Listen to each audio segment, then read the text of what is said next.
এবং মিডিয়ার মাধ্যমে সমগ্র বাংলাদেশ থেকে যারা দেখছেন এই অনুষ্ঠান, প্রিয় ভাই বোনেরা, প্রিয় ভাই বোনেরা, আজ প্রথমে আমি রব্বুল আলামিনের দরবারে আজকের লক্ষ্য কোটি শুকরিয়া জানাতে চাই। রব্বুল আলামিনের অশেষ রহমত আজ আমি আমার রুহের মাতৃভূমিতে ফিরে আসতে পেরেছি আপনাদের দয়া। আলহামদুলিল্লাহ। সকলে মিলে এমন একটি বাংলাদেশ গড়ে তুলব আমরা, যে বাংলাদেশের স্বপ্ন একজন মাঠ আছে, অর্থাৎ একটি নিরাপদ বাংলাদেশ আমরা গড়ে তুলতে চাই।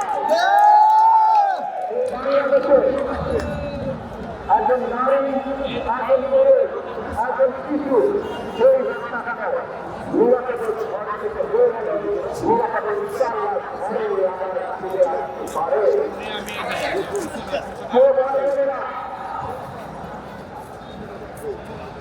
এই দেশে জনসংখ্যা অর্ধেক নারী, তাই বছরে বেশি পরে নির্বাচনের সদস্য 5 কোটির এবং শিশু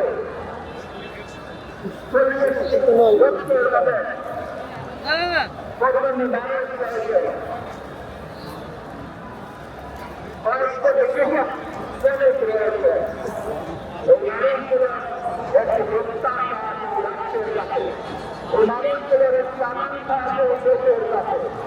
আজ আমরা সকলে দায়িত্ব ব্যর্থ হই, আজ আমরা যদি সকল প্রতিষ্ঠা করতে হই, তাহলে আমরা এই লক্ষ্য কোটি নারীদের এই প্রত্যাশাগুলো পূরণ করতে পারি।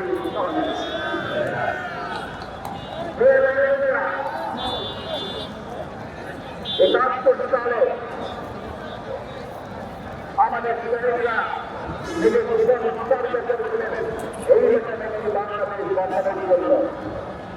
বিগত 15 বছর স্বৈরাচারের বিরুদ্ধে শত শত হাজার খুন সুরক্ষিতা হয়েছে।